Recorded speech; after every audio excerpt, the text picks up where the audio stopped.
Can you imagine the man who destroyed your dreams, who threw you away like garbage, suddenly texting you, demanding a family dinner? What if you showed up, not for reconciliation, but to finally take everything he owned? That's exactly what I did. Right now, I'm sitting at the massive oak dining table in the house I grew up in. The air in this room is so thick and suffocating you could practically carve it with a steak knife. Across from me sits Alistair, the man who contributed exactly half of my DNA, and absolutely nothing else. He's glaring at me, his face turning a dangerous shade of purple, and all I can think is, you have no idea what's coming.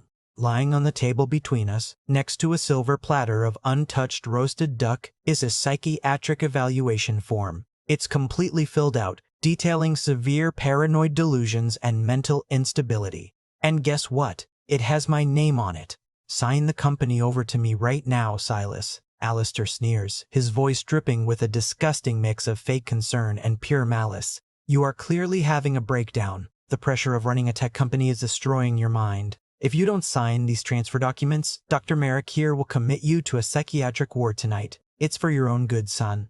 I don't blink. I don't flinch. I just slowly reach for my linen napkin, wipe the corner of my mouth, and stare him down. 5 years ago, a threat like that would have sent me into a full-blown panic attack. 5 years ago, I was a broken, terrified kid who just wanted his family to love him. But the man sitting at this table tonight, he is not that kid anymore. To understand how he ended up in this exact insane moment, you have to rewind just 48 hours.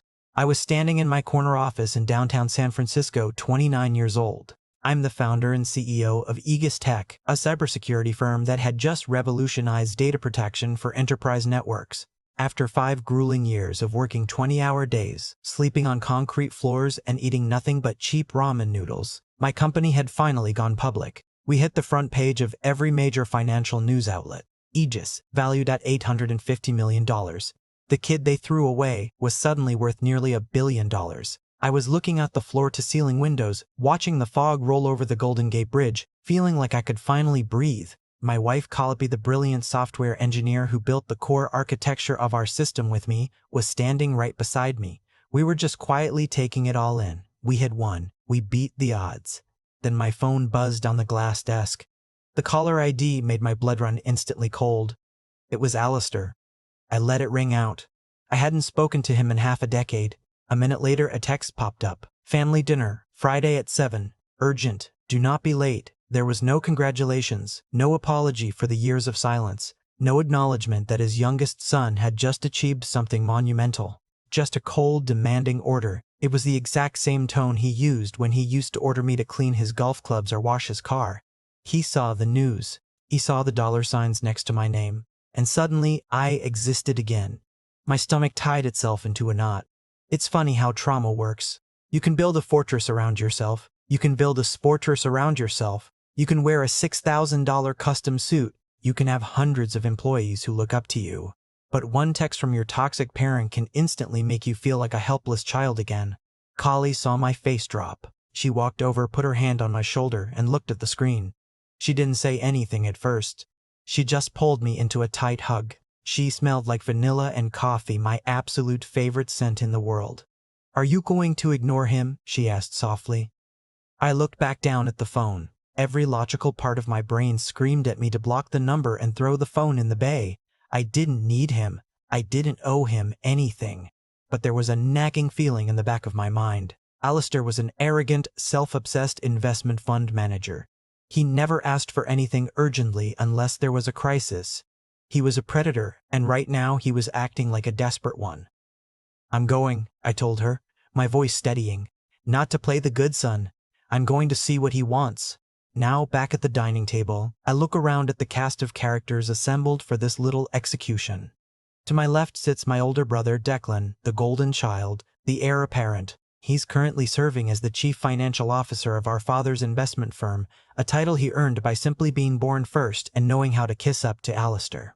Declan is swirling a glass of very expensive scotch, looking at me with a mix of intense jealousy and smug satisfaction. He's wearing a designer watch that costs more than my first car. Next to Declan is my mother, Aloan. She has her hands folded neatly in her lap, her eyes fixed firmly on her empty porcelain plate.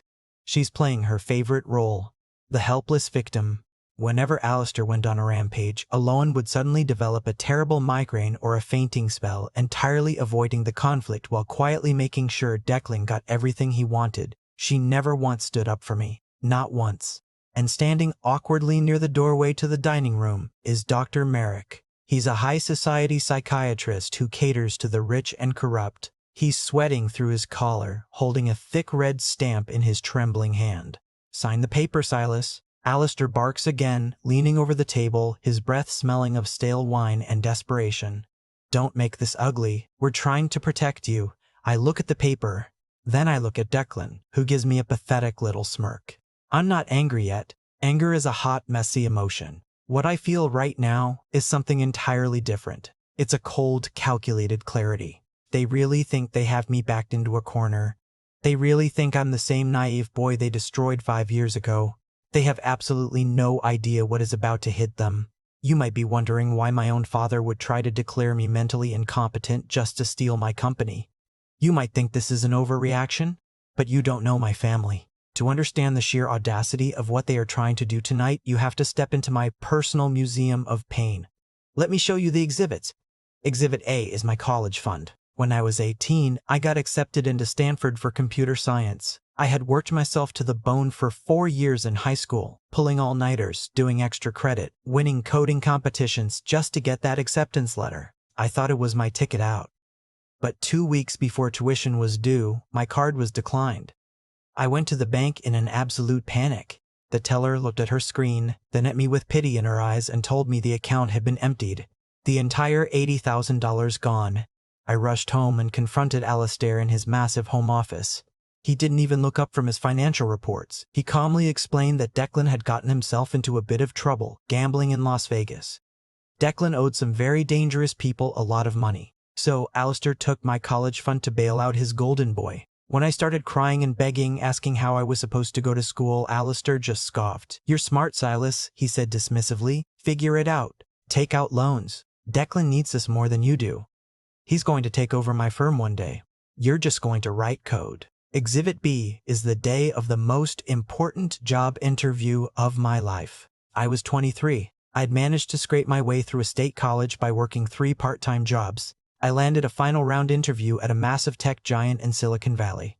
This was the job that was going to change my life. An hour before my flight, my mother, Aloan, called me hysterically crying. She said she was having severe chest pains, that she couldn't breathe, and that Alistair was out of town. She begged me to drive her to the emergency room immediately. I dropped everything.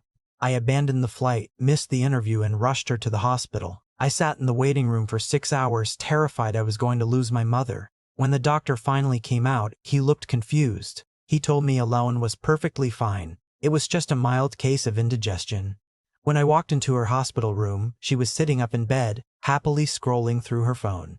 Later that night, I found out the truth from a slip of the tongue by Declan. Aloan had not had a medical emergency.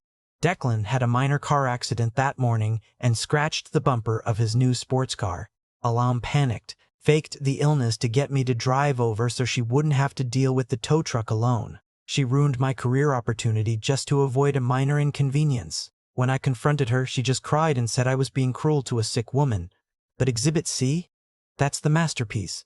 That's the reason I'm sitting here tonight with ice in my veins. 5 years ago, Colopy and I decided to start our own company. We had a revolutionary idea for network security. We just needed a small seed investment, maybe $50,000, to get the prototypes running. I went to Alistair. I pitched him the idea. I showed him the data. He laughed in my face. He called it a childish pipe dream. That hurt, but it wasn't the worst part. The worst part was when I went to other venture capitalists in the city. Every single door was slammed in my face. People who had shown interest suddenly stopped returning my calls. It took me 3 months to find out why. Alistair had used his massive influence in the financial sector to blacklist me. He made a few phone calls to his wealthy friends and told them that if they funded my little startup, he would pull his investments from their funds. He actively starved us out. He wanted me to fail so miserably that I would come crawling back to him begging for a low-level IT job at his firm. Kali and I lost our apartment. We had to rent a damp, unheated warehouse space in an industrial park. We slept on a mattress on the concrete floor. We ate discount ramen noodles and rice for a year straight. I remember watching Calliope shiver in the cold winter nights, her fingers freezing as she typed code and feeling like the biggest failure of a man alive. But Colleen never left. She never complained. She just held my hand in the dark and whispered, "We are going to build this, Silas. We are going to show them all." And we did. We built Aegis Tech from nothing in the freezing cold, while my father actively tried to destroy us. So now, as I sit at this extravagant dining table, listening to Alistair threaten to lock me in a padded cell, I don't feel fear. I feel a deep, burning satisfaction. He thinks he's teaching me a lesson about power. He thinks he's the predator. "This is for your own good, Silas," Alistair repeats, breaking my train of thought. He taps the medical file with a manicured finger. "Just sign the transfer. Declan will manage your little company. You can rest." I look at Declan, who was already grinning like he won the lottery. Then I look back at Alistair. I let out a soft chuckle. It's not a happy sound. "A very good lesson, Father," I say quietly. "You always did love to teach me lessons. But you missed a few chapters." Alistair narrows his eyes. He doesn't like that I'm not panicking.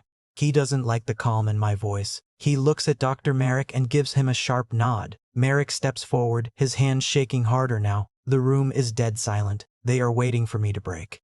They are waiting for the tears. But the tears dried up 5 years ago in a freezing warehouse. To understand the weapon I brought to this dinner, we have to go back to my office 48 hours ago, right after I received Alistair's text message. I was sitting at my desk, still staring at the screen, debating whether to reply. Calliope was standing by the window, watching me with quiet concern. Suddenly, my personal secure email server chimed. I'm a cybersecurity expert, so my personal comms are locked down tighter than a government vault. Very few people have this address. I opened the email. The sender was anonymous, routed through 3 different proxy servers. The subject line was simply, "Look under the hood." Attached was a massive encrypted zip file. My curiosity took over. I ran the file through our sandbox environment to ensure it wasn't a malicious attack, then decrypted it. What I saw on the screen made my jaw physically drop. It was a complete dump of internal financial documents, wire transfers, and audit logs, but they weren't my company's documents. They belonged to Ashford Financial, Alistair's investment firm. I started scrolling. The numbers were staggering, and they were all painted in bright, flashing red. I read through a master ledger. Ashford Financial wasn't just struggling, it was completely hemorrhaging cash. Several of Alistair's massive commercial real estate bets had gone completely belly up.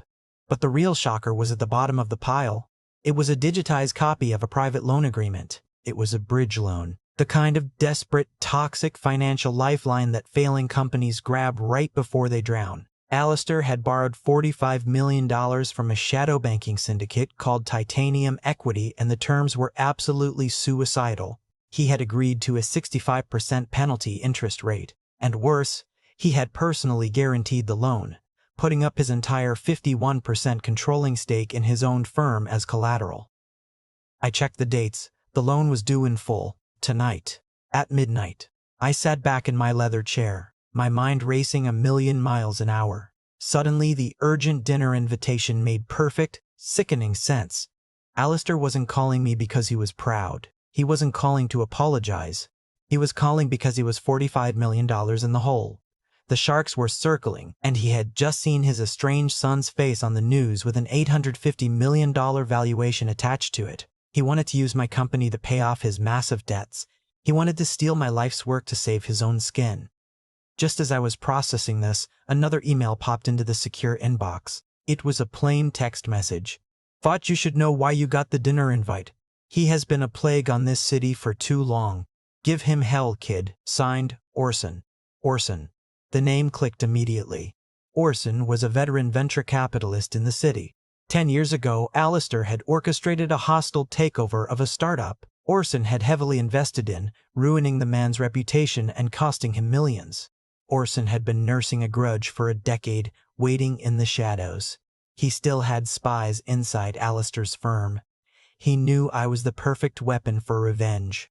I turned the monitor so Calliope could see. She read through the loan document, her eyes widening.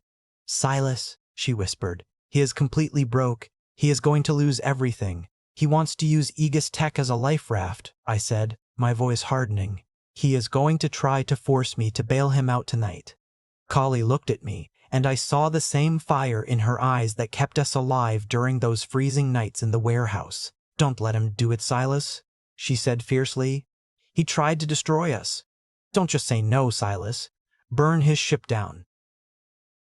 I picked up my phone and dialed the direct line to my lead corporate attorney.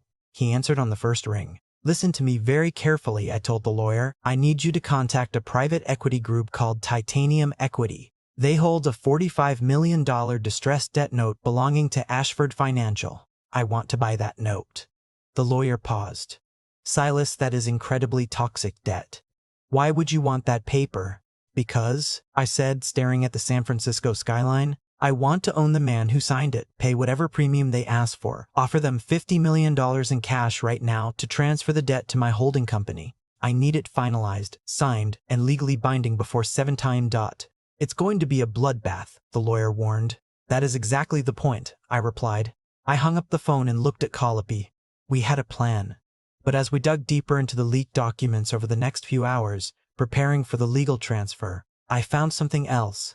Something that made this no longer just about business. It made it deeply, painfully personal. It was a secondary document attached to the loan guarantee, a piece of paper that shattered any remaining illusion I had about my family. It was the absolute point of no return. Setting up the trap required precision. While my legal team was aggressively negotiating with Titanium Equity to buy Alistair's massive debt, I was meticulously analyzing the rest of the leaked documents from arson. I needed to understand exactly how desperate my father was. That's when I found the secondary collateral agreement.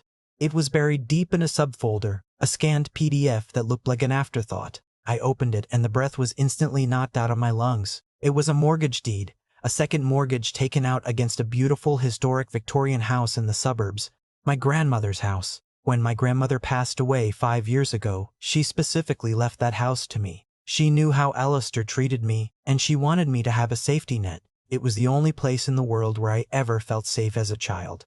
The title was supposed to be in my name, held in trust until I turned 30. But I was looking at a document showing the house had been leveraged for a massive cash injection to prop up Alistair's failing firm, and at the bottom of the page, supposedly authorizing the mortgage, was my signature.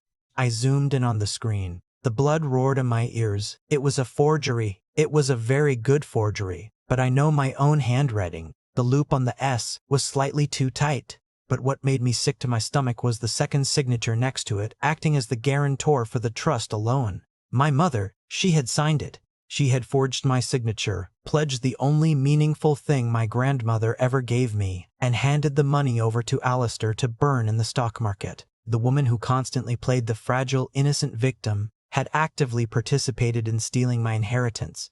She had risked my childhood sanctuary to save the husband who terrified her, and the golden child who ignored her. I felt a physical wave of nausea. The betrayal cut deeper than Alistair's cruelty ever could. Alistair was a known monster. I expected him to be ruthless. But a mother? A mother who cries and tells you she loves you while secretly signing away your safety net behind your back. That was a different level of evil. Cully walked into the office carrying 2 cups of coffee. She saw my face. The color had completely drained from my cheeks. She rushed over and set the mugs down. "Silas, what is it? You look like you saw a ghost." I pointed at the screen. My hand was actually trembling. "Look at this." She leaned in, reading the legal jargon. When she reached the signatures, she gasped. "She forged your name, Silas. This is a felony. This is massive fraud." "They didn't just try to starve us out, Colopy," I whispered, the anger finally breaking through the cold logic. "They stole my grandmother's house. They threw me to the wolves, and then they stole my only shelter." Colopy's expression turned to pure steel. She grabbed my hand and squeezed it so hard it hurt. "You don't show them an ounce of mercy tonight, Silas. You hear me? Not an ounce. You tear the whole foundation down." My phone rang. It was my lead attorney. "The transaction is complete," he said, his voice crisp and professional. Titanium Equity was thrilled to offload the toxic asset. The $45 million note, along with all penalty clauses and collateral rights, has been officially transferred to your offshore holding shell. You are now the sole creditor of Ashford Financial. You are the leash, Silas. Send the confirmation documents to my secure tablet, I ordered, and prepare the default notices. Have them ready to file with the county clerk the second I give the word. Done. Good luck tonight, kid. I hung up the phone and closed my laptop. The scared 24-year-old boy was officially dead. The man who stood up from that desk was a Trojan horse loaded with enough legal ammunition to level an entire bloodline. I put on my dark gray suit, checked my reflection in the glass door, and walked out to the elevator. I was not going to a family dinner. I was going to an execution. And I was the one pulling the lever. And that brings us back to the present moment. Back to the stifling heat of the dining room. Back to the psychiatric evaluation, sitting on the table like a loaded gun. Alistair is still glaring at me, waiting for me to crack under the pressure. Declan is swirling his expensive scotch, looking bored but amused by the whole spectacle. Elowen is staring at her plate, completely dissociated from the violence happening right in front of her. "Well?" Alistair demands, slamming his hand flat on the oak table. The silverware jumps. "Stop staring like an idiot, Silas. Pick up the pen. You are sick. You are delusional. We are trying to save your company from your own incompetence." I lean back in my heavy chair. I interlock my fingers and rest them on my stomach. "You know, Alistair," I say, my voice conversational, almost relaxed. "I've been wondering something since I got your lovely text message. Why now? Aegis Tech has been growing steadily for 3 years. Why the sudden, desperate urgency to have me declared mentally unfit tonight?" Alistair shifts slightly in his seat. The arrogance falters for a fraction of a second, replaced by a microscopic twitch of his eye. "Because the IPO just made you a target," he snaps smoothly. "You have too much money and zero financial sense. You're going to ruin it. You need adult supervision. Declan here has a decade of high-level executive experience. He will step in as interim CEO while you get treatment." I turn my gaze to Declan. "Declan, the financial genius." I smile. "You mean the same adult supervision that drained an $80,000 college fund to pay off sports bookies in Vegas? That kind of experience?" Declan's face flushes a dark, ugly red. He slams his glass down. "You watch your mouth, you little prick. I am the CFO of a major firm. You are just a glorified computer repairman who got lucky with a gimmick. A gimmick worth $850 million. I correct him mildly. "How much is Ashford Financial worth today, Declan? Care to share the quarterly projections with the table?" Declan opens his mouth, but no sound comes out. He glances nervously at Alistair. The silence in the room suddenly becomes very heavy. "Enough of this nonsense." Alistair roars, trying to reclaim control of the narrative. He points a finger right at my face. "You are ungrateful. I made you who you are. I gave you the hunger to succeed. If I hadn't cut you off, you would still be a lazy, entitled child. I did you a favor. A favor." I repeat the word slowly, letting it hang in the air. "You blacklisted me from every tech firm in the state. You forced Kali and me to live in a freezing warehouse. You tried to starve us into submission." "That was a parenting strategy," he sneers, completely unapologetic. "It built character, and clearly it worked. Now sign the paper or Dr. Merrick files this with the court tomorrow morning. Your stock price will plummet. Your board will panic. You will lose everything anyway. Do it the easy way, Silas." I look at Elowen. She is still staring at her plate. "Mom," I say, my voice dropping lower, "are you going to let him do this? Are you going to sit there while he tries to steal my company and lock me in a hospital?" Elowen flinches like I struck her. She looks up, her eyes wide and watery, playing her classic victim role perfectly.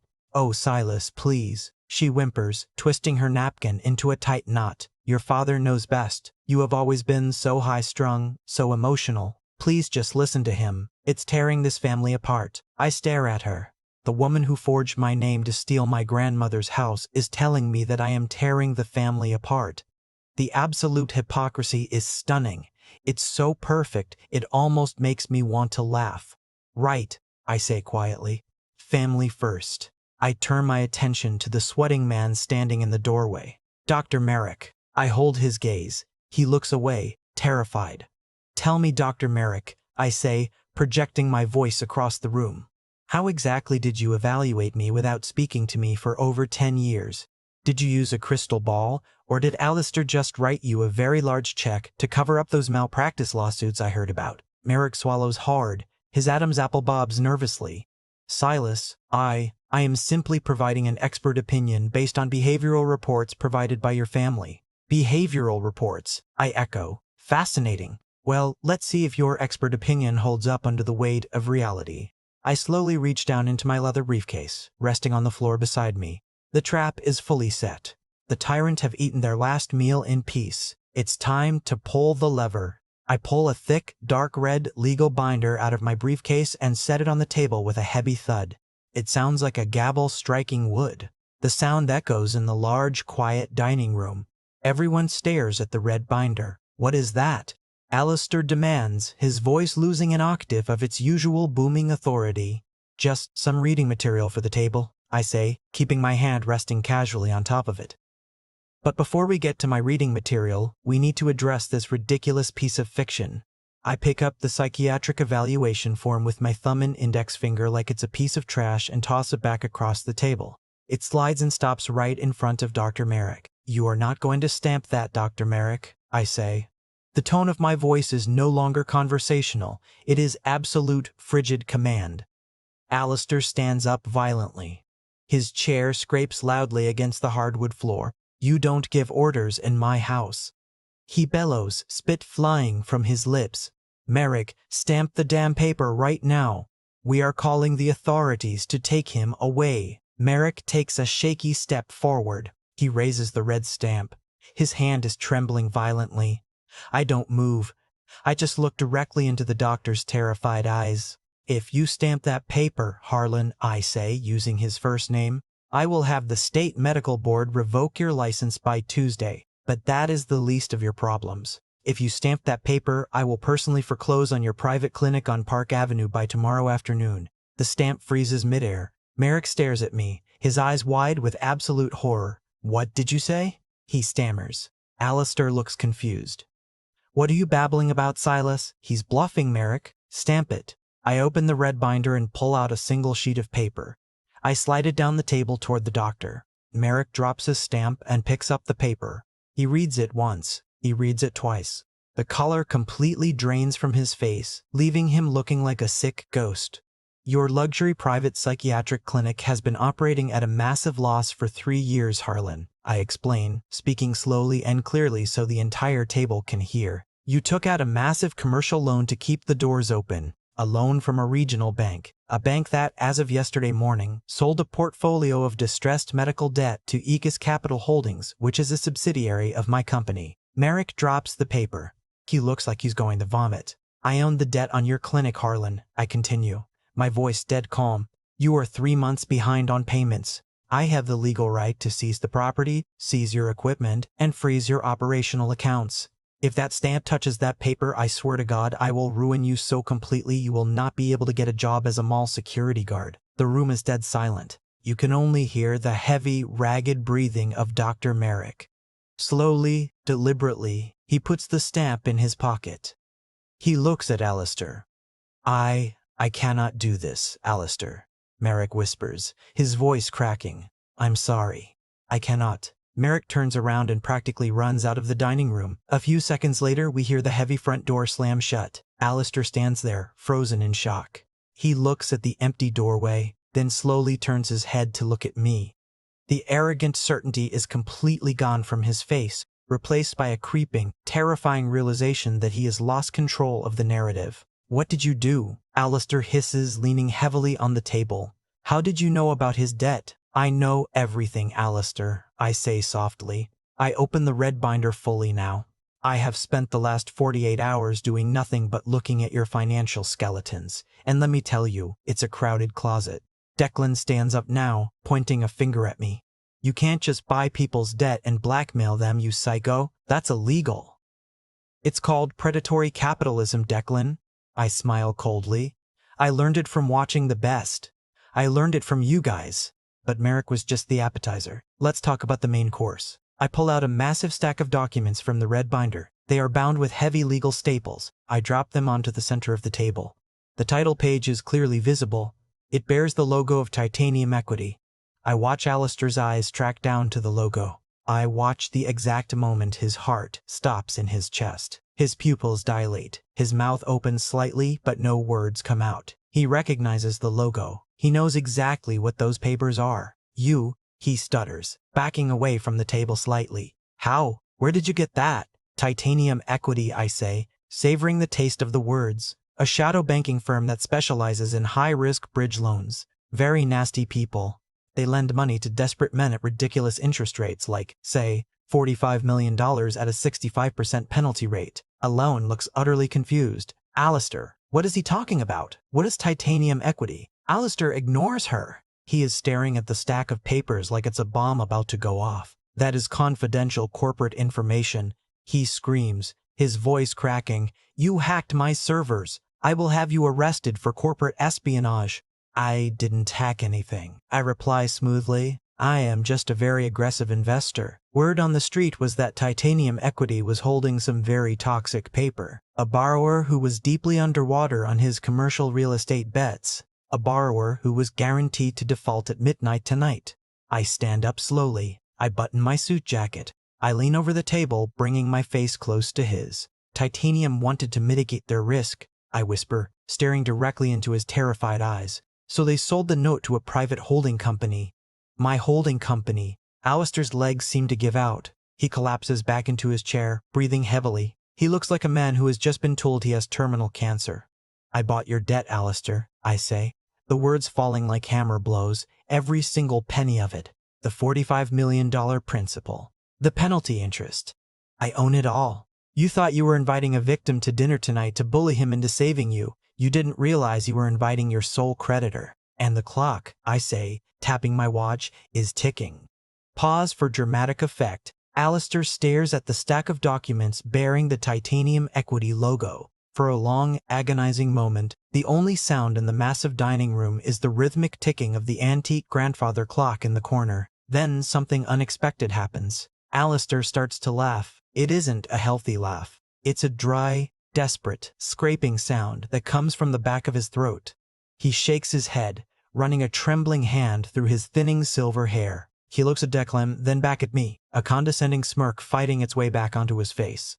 You almost had me, Silas, Alistair says, his breathing still heavy, but his tone attempting to regain its usual arrogance. I have to admit that was a very good bluff. You actually managed to find out who holds my paper. You probably paid some low-level clerk at the county office to get a peek at the registry, but you overplayed your hand, son. I do not say anything. I just sit back in my chair and watch him construct his own alternate reality.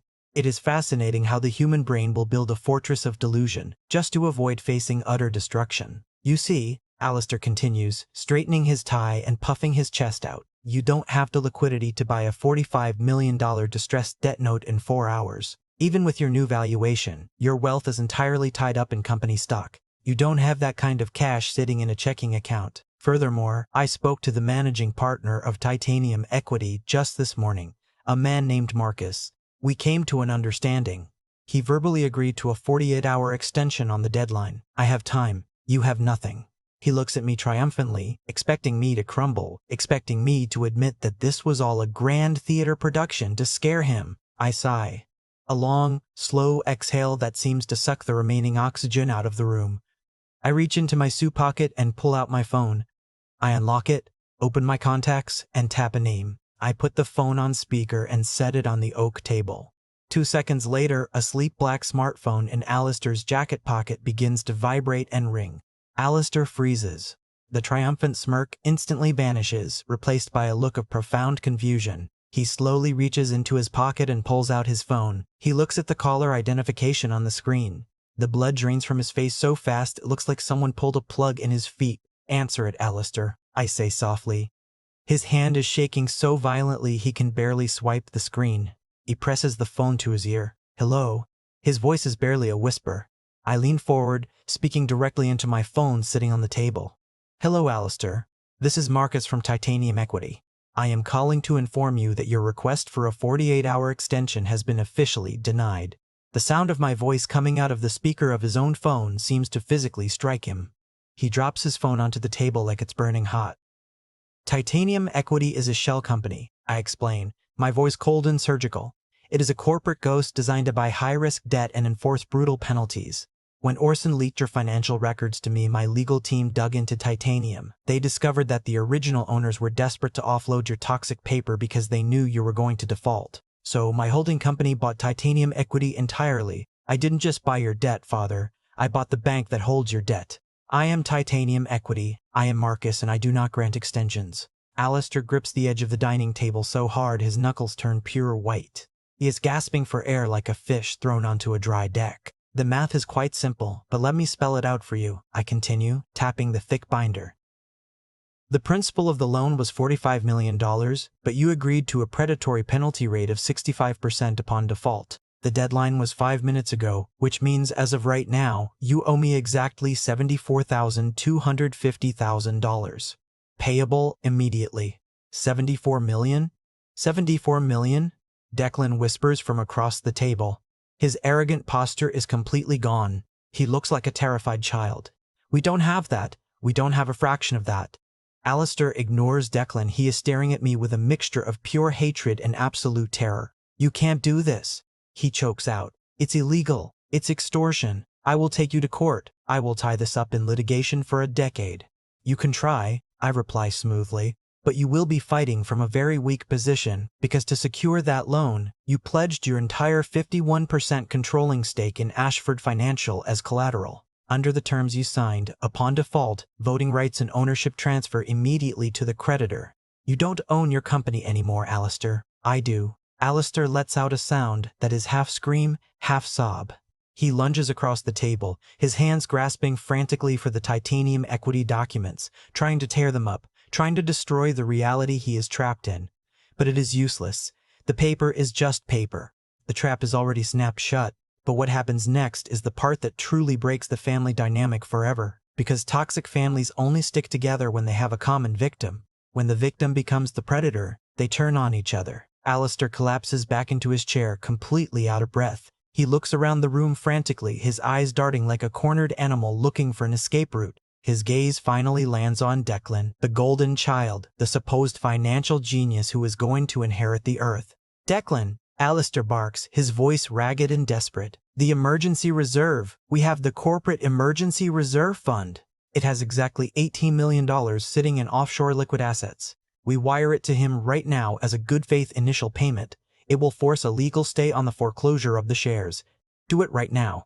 Get on your laptop. Declan doesn't move. He stays frozen in his seat, staring at the crystal Scotch glass in his hand. A thick bead of sweat rolls down his temple. Declan, did you hear me? Alistair roars, slamming his fist on the table. Transfer the $18 million right now. Declan slowly looks up. His face is pale and his bottom lip is actually quivering. Dad, he stammers, his voice barely audible. We can't. We can't do that. Why not? Alistair demands, a vein throbbing dangerously in his forehead. Because the reserve fund is tied up, Declan lies, his eyes darting away. It's locked in long-term municipal bonds. There's a penalty for early withdrawal. Takes weeks to liquidate. I let out a loud, genuine laugh. It bounces off the high ceilings of the dining room. Oh, Declan, I say, wiping a tear of amusement from my eye. You really are a terrible liar. You always have been. I reach into the red binder one more time and pull out a thinner blue folder. I toss it across the table. It lands perfectly in front of Alistair. Go ahead, Alistair. I gesture to the folder. Open it. See where your $18 million emergency reserve actually went. Alistair hesitates. He looks at the blue folder like it contains a venomous snake. Slowly, with shaking fingers, he flips the cover open. There are no municipal bonds in there, I say, narrating the destruction as Alistair reads the top page. What you are looking at is a detailed audit of offshore wire transfers authorized by your chief financial officer over the past 3 years. Alistair's eyes scan the lines of data. His breathing stops entirely. $18 million. I continue speaking clearly, siphoned slowly and methodically out of the company's emergency reserves and routed through 3 shell companies in the Cayman Islands. And where did it end up? Well, page 2 shows the purchase of a luxury villa in Monaco. Page 3 shows a fleet of exotic sports cars, including that lovely Porsche Declan was flaunting on social media last month. And page 4? Well, page 4 is just depressing. Millions of dollars wired directly to high-stakes underground gambling syndicates in Macau and Las Vegas. Alistair looks up from the papers. He turns his head slowly toward his eldest son. The look on his face is no longer panic. It is absolute murderous rage. Declan shrinks back in his chair, putting his hands up defensively. Dad, I can explain, he cries out, his voice cracking like a teenager. It was an investment. I was trying to multiply the reserve fund. I had a system. You stole from me, Alistair whispers, the words vibrating with terrifying intensity. I was going to put it back, Declan pleads, tears actually streaming down his face now. I swear to God, Dad, I just hit a bad streak. The market was down and the bookies were pressuring me. You have to believe me. Alistair doesn't say another word. He just moves with a speed that is terrifying for a man his age. Alistair lunges across the corner of the table and grabs Declan by the collar of his custom-tailored shirt. He yanks the golden child out of his heavy wooden chair and throws him to the floor. Declan hits the hardwood with a sickening thud, screaming in pain as his shoulder takes the impact. You parasite! Alistair screams, standing over his favorite son, his face contorted in pure fury. I trusted you. I groomed you. And you gutted my company from the inside out. You are the reason we are bankrupt. Alistair kicks Declan in the ribs. Declan curls into a pathetic ball on the floor, sobbing uncontrollably, begging his father to stop. This is the reality of a toxic family. The moment the money disappears, the moment the illusion of superiority is shattered, they rip each other apart like starving wolves. There is no loyalty. There is no loyalty. There is only self-preservation. I sit in my chair watching the chaos unfold. I don't feel any pity for Declan. This is the man who laughed when I was eating moldy bread in a freezing warehouse. This is the man who thought he was a king while secretly stealing from his own father. But the show is not over yet. There is one more person at this table who needs to face the mirror tonight. I turn my eyes to the woman sitting frozen at the end of the table. My mother, Lowen, is sobbing hysterically. She has both hands pressed over her mouth, watching her husband physically assault her golden child on the dining room floor. Silas, please, she screams, finally finding her voice. Stop this. You have to stop this. He's going to kill him. We are your family. Blood is thicker than water. Please show some mercy. I look at her, really look at her. For my entire life, this woman has used her tears as a weapon. She has used her supposed fragility to manipulate every situation, to avoid taking any responsibility, and to silently approve of my father's abuse by never lifting a finger to stop it. I pick up the final document from my briefcase. It is a single laminated sheet of paper. I stand up from my chair and walk slowly around the long oak table until I am standing directly beside her. Alistair! I bark sharply. That is enough. Stop kicking him. You are getting blood on the imported rug. Alistair freezes. He takes a step back, panting heavily, his fists still clenched. Declan is whimpering on the floor, holding his bruised ribs. I drop the laminated paper onto Alon's empty dinner plate. You want to talk about family, Mother? I ask, my voice dropping to a dangerous whisper. You want to talk about blood and loyalty? Read that. Alon looks down at the plate through her tears. She recognizes the document instantly. The color drains from her tear-stained face, leaving behind a sickly, chalky white. Her hands begin to tremble violently. When grandmother died, I say to the room. But my eyes never leave Alon's face. She left me her Victorian house. It was the only place I was ever allowed to feel safe. It was the only place I was ever treated like a human being instead of a punching bag. She put it in a trust for me. It was supposed to be my safety net. Alon squeezes her eyes shut. She starts shaking her head back and forth, a pathetic gesture of denial. No, no, no, Silas, please don't do this. But Alistair needed cash, I continue, my voice steady and cold. His real estate bets were going bad. He needed liquidity to cover his margins, so he looked at my grandmother's house. But he couldn't touch it because his name wasn't on the trust. My name was. I lean down so my face is inches from hers. I can smell her expensive perfume mixed with the sour scent of fear. Tell them what you did, Mother, I command. She just sobs harder, refusing to open her eyes. Fine, I will tell them, I say, standing up straight. Alon went to the bank with Alistair. She presented herself as the guarantor of the trust. And then she forged my signature on a second mortgage deed. She illegally pledged my childhood sanctuary as collateral for a massive cash loan to feed Alistair's failing business. She stole my inheritance behind my back. Alistair looks up from Declan. He stares at Alon. You told me Silas agreed to it, Alistair says, his voice flat with shock. You told me you talked to him and he signed the papers voluntarily. Alon finally opens her eyes. She looks at me with an expression of pure, desperate pleading. I had to, Silas, she cries, reaching out to grab my hand. I pull my hand away quickly, like her touch is toxic.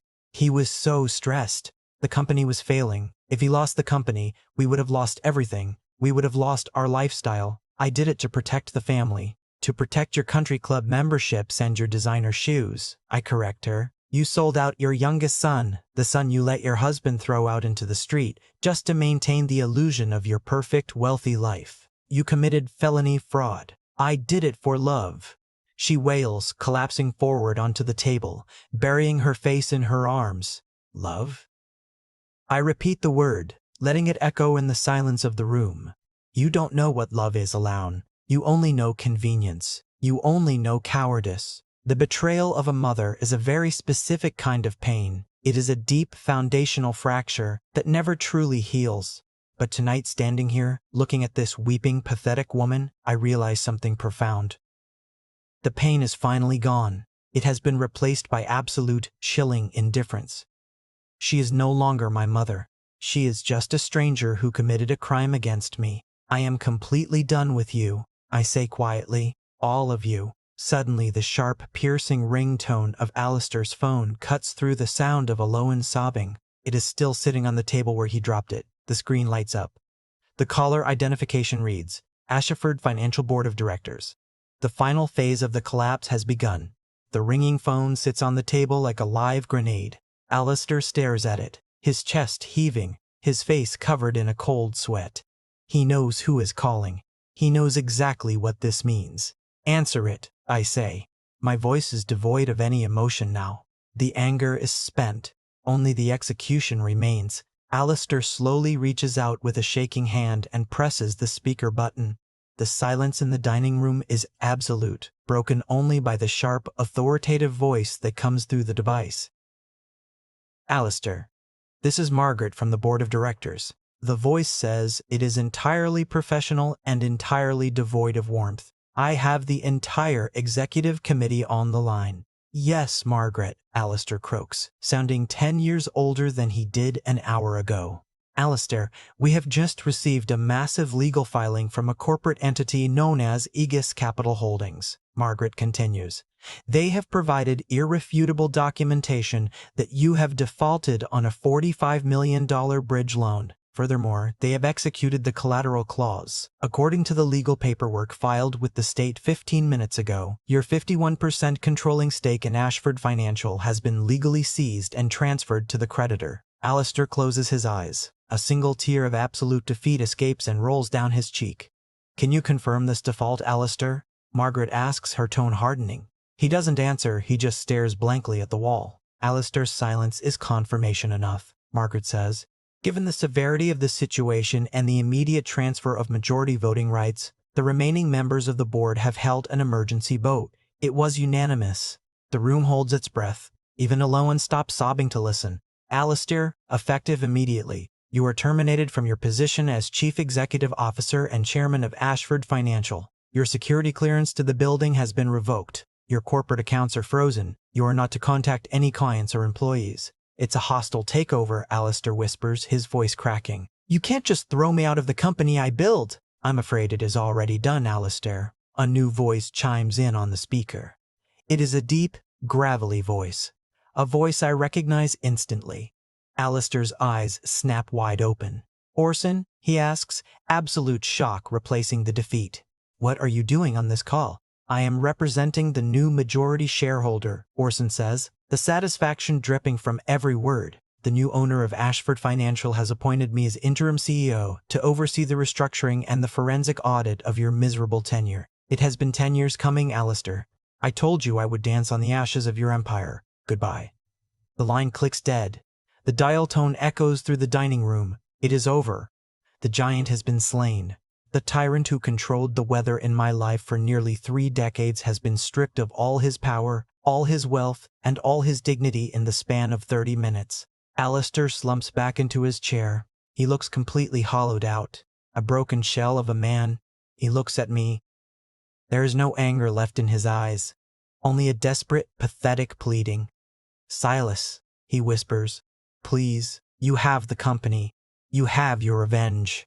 I am ruined. Declan is going to prison for embezzlement. We have nothing left. I look at him. I do not feel any satisfaction in his begging. It is just sad. Please, Silas, Alistair continues, his voice breaking. Don't take the house. It's all we have left. Aloan and I have nowhere else to go. You can't throw your own parents out into the street. Let us keep the house, I beg you. It is the ultimate irony. The man who deliberately orchestrated my financial ruin, who smiled at the thought of me and my wife sleeping on a concrete floor in a freezing warehouse, is now begging me for shelter. I am about to answer him, to tell him exactly what I think of his plea for mercy, when the sharp, loud chime of the front doorbell rings through the mansion. Everyone in the room jumps.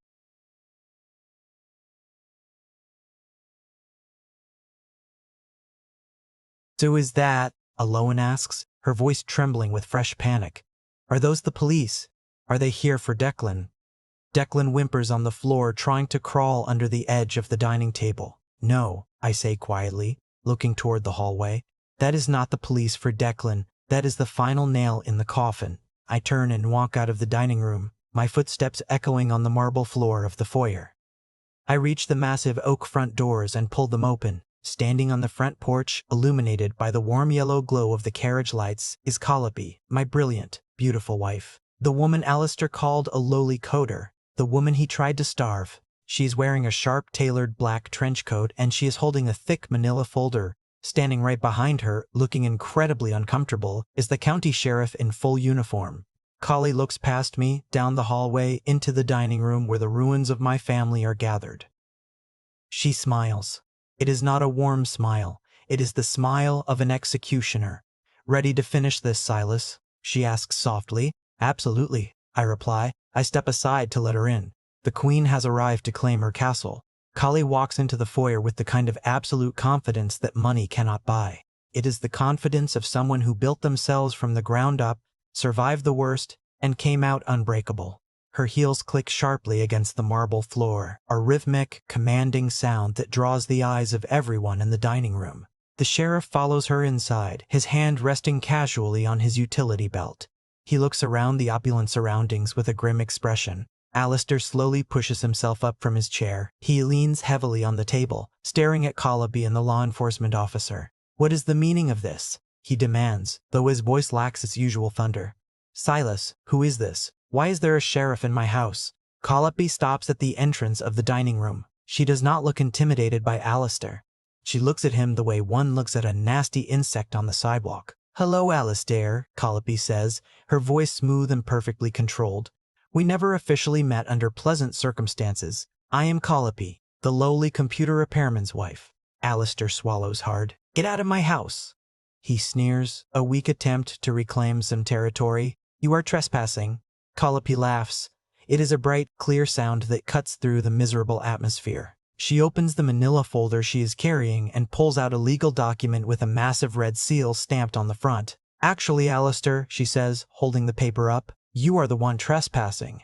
The room goes dead silent again. Aloan gasps. Declan peeks his head out from under the table, his eyes wide with confusion. What are you talking about? Alistair asks, his face turning pale again. When Silas was busy buying your corporate debt, Calliope explains, walking slowly toward the table. I was doing a little shopping of my own. I looked into the public records regarding this beautiful estate. It turns out when your business started failing, you didn't just take out a second mortgage on Silas's grandmother's house. You also stopped paying the primary mortgage on this house 6 months ago. Alistair's mouth opens, but no sound comes out. The bank initiated foreclosure proceedings 30 days ago, Calliope continues relentlessly. The property went up for private auction yesterday morning. You thought you could hide it. You thought you could use the titanium equity loan to pay off the bank before they seized the property. But Silas bought the loan and you defaulted. Calliope stops right in front of Alistair. She drops the legal document onto the table, right on top of the ruined psychiatric evaluation. So I went to the auction, Calliope says, a dangerous glint in her eyes, and I bought it. I bought this house, Alistair, with cash from my own personal accounts. I am the sole legal owner of this property. Alistair stares at the deed. He reads the name at the top. Calliope's name. The woman he tried to destroy now owns the very ground he is standing on? This is impossible, Aloan whispers, clutching her chest. You can't do this. We have lived here for 30 years. You should have thought about that before you forged your son's signature and stole his inheritance alone, Calliope snaps, her voice cracking like a whip. Her gaze is pure fire. You tried to starve my husband. You tried to ruin our lives because you thought we were beneath you. You thought you were untouchable. Calliope turns to the sheriff. Sheriff, if you would please explain the timeline to the former residents.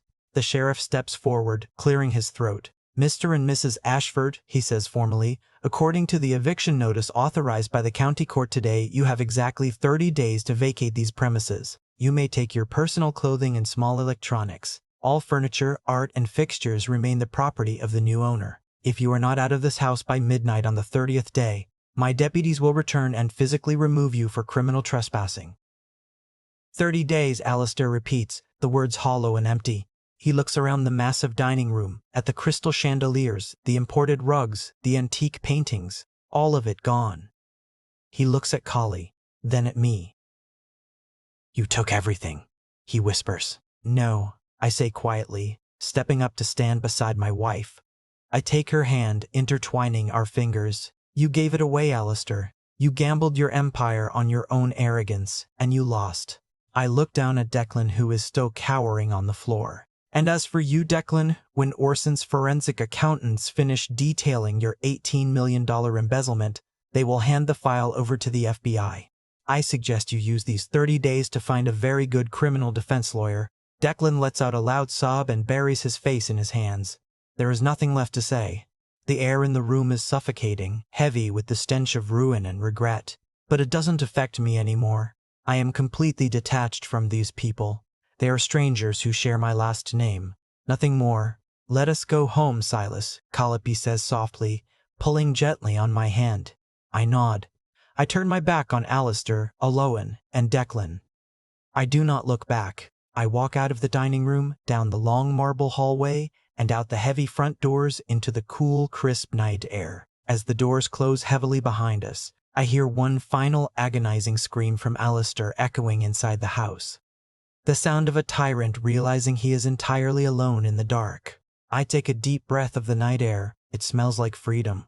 3 months later, I am standing on the balcony of our penthouse apartment, holding a mug of black coffee, watching the sunrise paint the San Francisco skyline in brilliant shades of gold and orange. The city is quiet, just beginning to wake up. It is peaceful, a deep, settling peace that I have never known before. Calliope walks out onto the balcony, wrapped in a thick blanket. She wraps her arms around my waist from behind and rests her chin on my shoulder. Thinking about them? She asks softly. Not really, I reply honestly, leaning back into her warmth. Just thinking about how far we've come. The fallout from that night was brutal, swift, and absolute. The moment Orson took control of Ashford Financial, he opened the books completely. The forensic audit revealed a level of financial rot that shocked even the most cynical Wall Street veterans. Alistair was not just bankrupt. He owed millions in civil penalties to various regulatory agencies. He was forced to declare Chapter 7 personal bankruptcy. He lost his cars, his country club memberships, his offshore accounts. Everything was liquidated. Declan's fate was even worse. The FBI raided his office 2 weeks after the dinner. They found undeniable proof of the wire fraud and the illegal gambling rings. He is currently sitting in a federal holding facility awaiting trial. He is facing up to 20 years in prison. The golden child finally found a mess that his father could not buy him out of. As for Aloan, she did exactly what she has always done when things get difficult. She ran away. The moment Alistair's accounts were frozen and the luxury lifestyle vanished, she packed her designer bags and left him.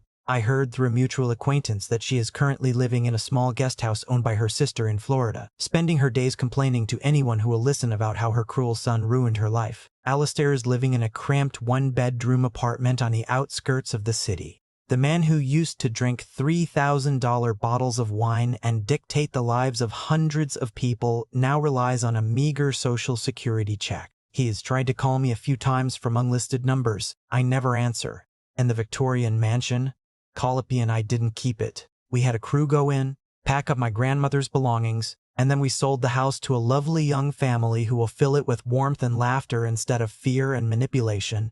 We took the profits from the sale and donated every single penny to a charity that helps homeless youth in the city. People often ask me if I feel any guilt. They say things like, but they're your family, or you only get one father. Society has a toxic obsession with biological loyalty. They expect you to forgive infinite amounts of abuse just because you share a bloodline. But I learned a very hard, very valuable lesson. Blood does not make a family. Respect, loyalty, and unconditional love make a family. Alistair and Elowen were just biological donors who happened to share a roof with me. Calliope, the woman who slept on a freezing concrete floor with me and believed in me when the rest of the world spat on me, she is my family. Revenge is a heavy thing to carry, but sometimes, when you are dealing with monsters who view your kindness as weakness, you cannot just walk away.